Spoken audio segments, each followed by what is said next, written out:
Brian Eno has always been one of my favorite artists. His music is subtle, but you still never know where it's going. And this is true of his entire career. He started off in the band Roxy Music, then made several amazing solo albums. He invented ambient music. He was the first person to use code and AI to generate music on its own. He produced every important U2 and Talking Heads record. He made a card game called Oblique Strategies, and he even invented the startup sound for Windows 95. This is an incredibly diverse resume, and yet there's this invisible thread that holds all those different projects together. There's no one better at this than Madonna. In the 80s and 90s, the only thing we knew to expect from Madonna was the unexpected. With every album, single, and video, she reinvented herself. And somehow with each reinvention, Madonna became more her. How did Eno and Madonna do this? How is it that they can be so consistently different and yet consistent at the same time? I have an idea about how that is. And in this talk, I'm going to give you a tool, a kind of a user interface that will let you do the same. But first, I want to tell you how I got here. 3 years ago, I stepped down as the CEO of Kickstarter, the company I co-founded, and I was lost. After 10 years working on the same project, I was tired, and it was hard for me to know who I was outside of my identity with the company, much less what it is I should do next. I was stuck, and I wasn't sure what to do. So I got a notebook and decided I would write down everything that I did know. I started by listing every project I've ever been a part of, even my high school zine. I listed everything I'm good at and everything I'm bad at. I gave myself strange assignments like draw a website of my life, including with all the sections that might be a part of it and what the tagline should be. And out of that process, there were 5 plausible paths that emerged. Possible next steps that made sense based on where I'd already been. Now, when I saw this list of 5 things, I didn't want to just jump on one, and I also didn't want to wait for something to happen.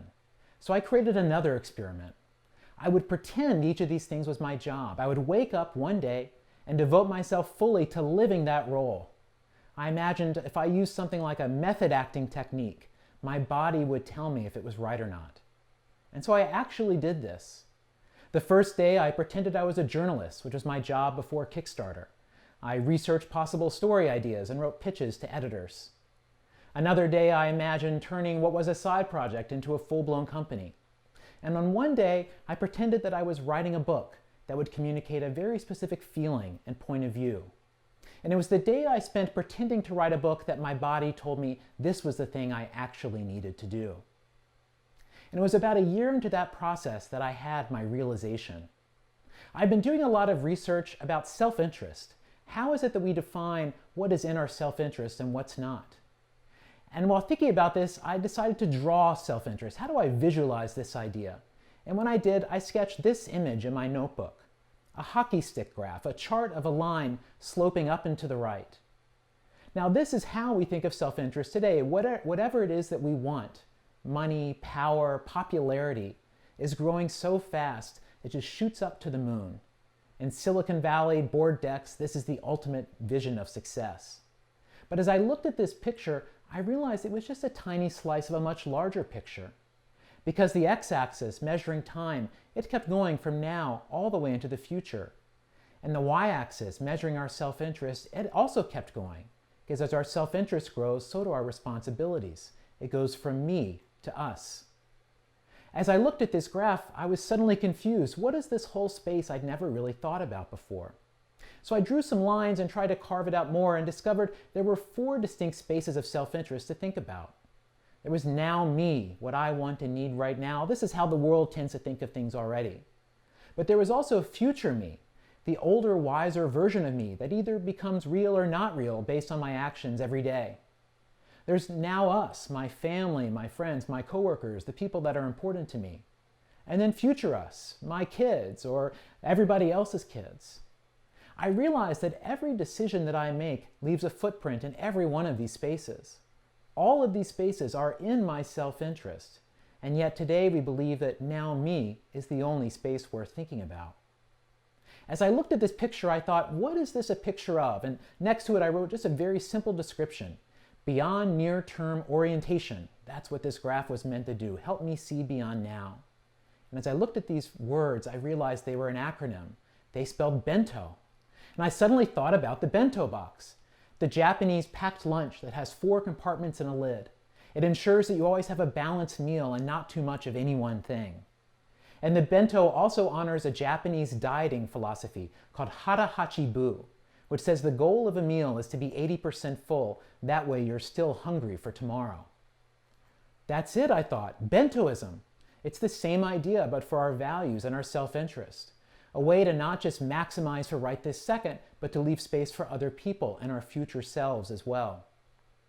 Now, the bento is not just a thing on the page, it's an actual tool that you can use. Let's imagine a smoker asking their bento, should I quit smoking? To do this is very simple. You just ask each voice on its own, isolate it, and see what it has to say, because each voice will have a different rational point of view.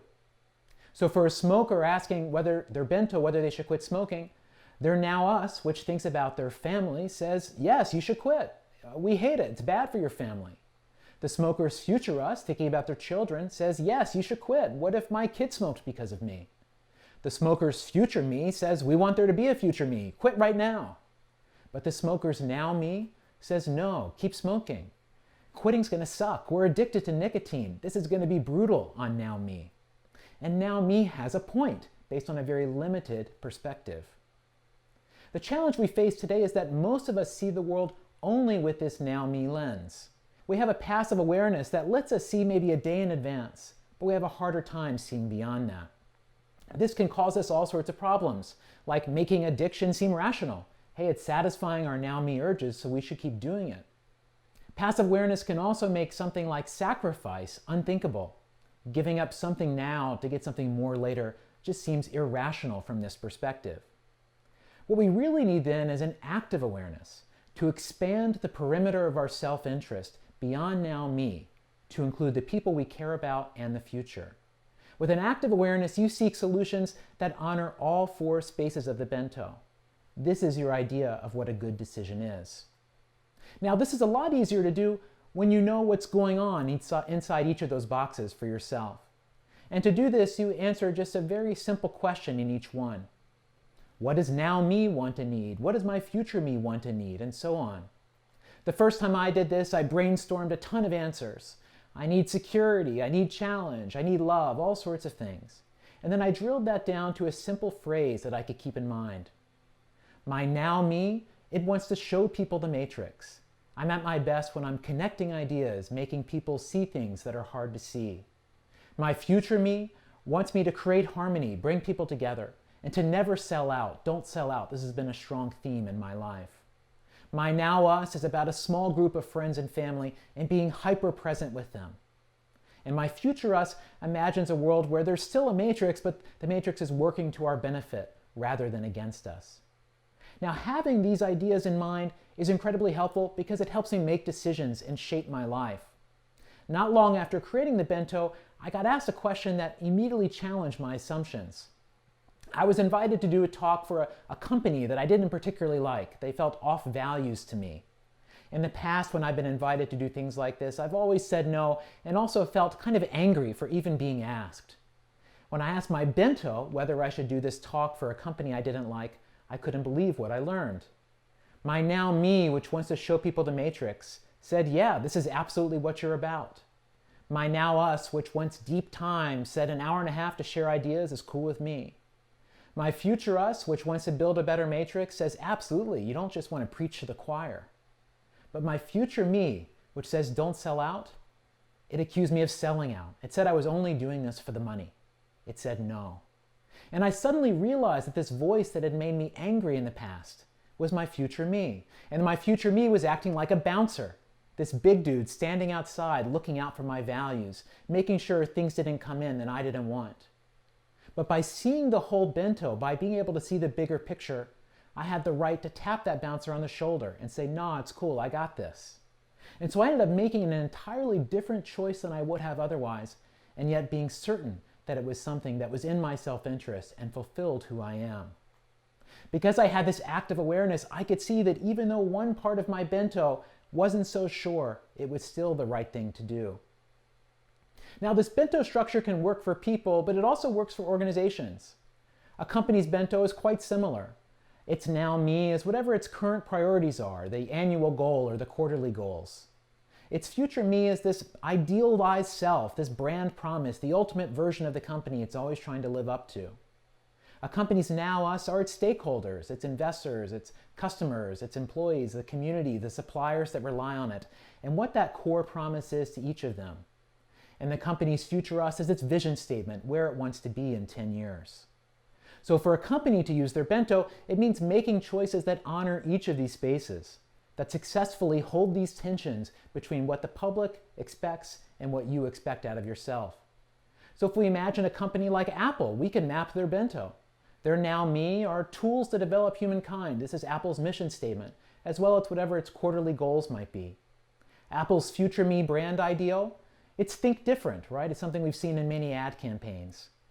Apple's now us, their customer promises are super interesting. From the beginning, Apple has always been the technology that just works. If you compare it to DOS back in the 80s, it was always the easier to use one. And Apple always promises privacy and a walled garden for their services. And that future us for Apple is still developing tools that advance humankind, as well as growing Apple.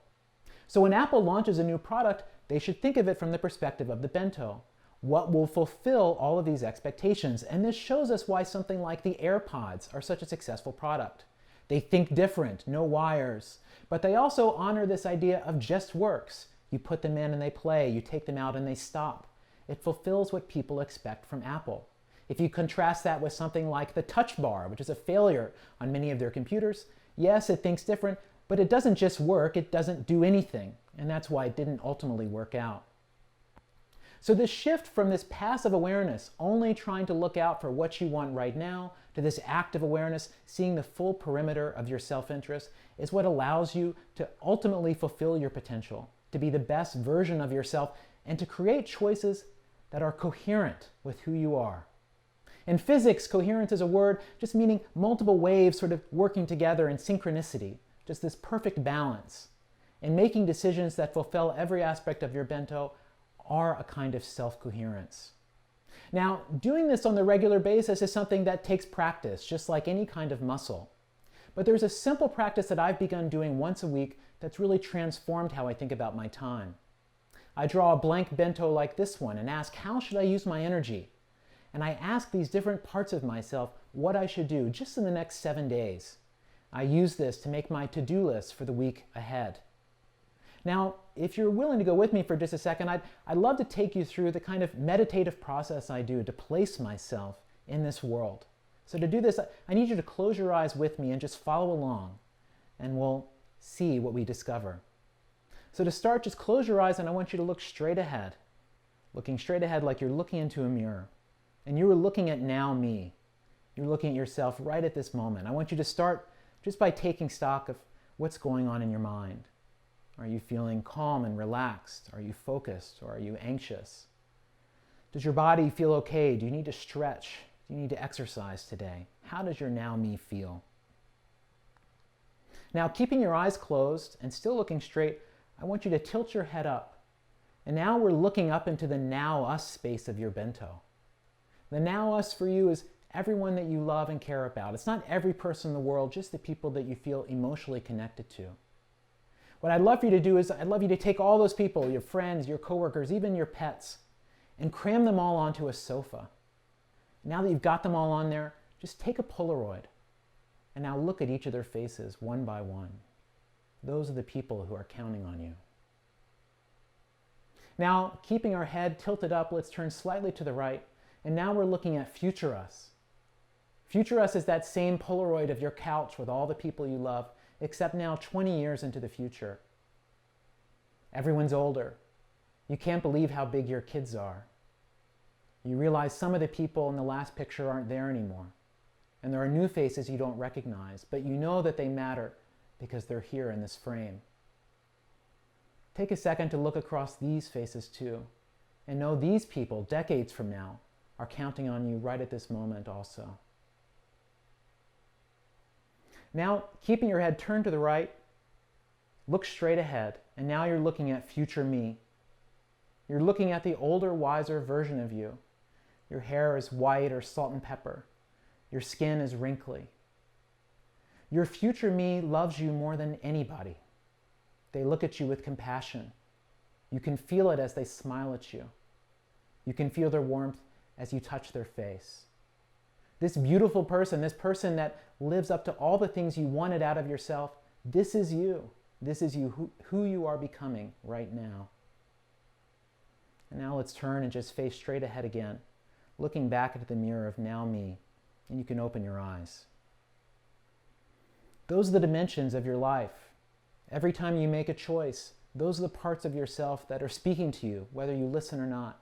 Those are the things that we're shaping and affecting. Now, I'm pretty sure Madonna and Brian Eno weren't using the bento exactly, but I think this mentality and this notion of coherence explains what makes them so successful. So here I've made a version of Madonna's bento, just my guess. Madonna's Now Me is to take back and redefine female sexuality that was so core to her identity as an artist. Her future me is to never repeat herself. Madonna's Now Us was New York City cool, East Village, Soho. Her music always reflected what was coolest in the coolest part of the world. And Madonna's Future Us, that larger picture, was her as an icon. She always saw herself as larger than who she was. So if we look at Madonna's career, we can imagine every decision she made was from this perspective. She was trying to honor each of these ideals simultaneously, and this allowed her to always be new while being the same. For Brian Eno, it's very similar. Early in his career, he did an interview where he described himself as a non-musician musician. And this kind of self-awareness is very present in all of Eno's work. For his future me, I think Eno is always leaning on his curiosity and openness to technology, and the fact that he's not egotistical in his work at all. For Eno's Now Us, when he's making art, I think he's thinking about other artists. And he's even thinking about himself as an artist and being critical in that kind of way. This is where his self-awareness comes through, and projects like Oblique Strategies make sense. And finally, Eno's Future Us is fascinating because if I think of his work making generative art, where he's building code and making programs that are making Brian Eno music for eternity, maybe Eno will be the first non-living living artist. And that kind of strange upside downness of his career will continue even after he's dead. Now, I can't promise that using the bento will turn you into Madonna or Brian Eno, as much as we might wish that. But I can promise that it will show you what it means to be coherent, what it means to make choices that are in integrity with who you are. And once you know that, you free yourself from not just following what you did the day before, but carving a path that makes sense for where you ultimately want to be. By embracing the bento, this is the way to become your best possible self. Thank you.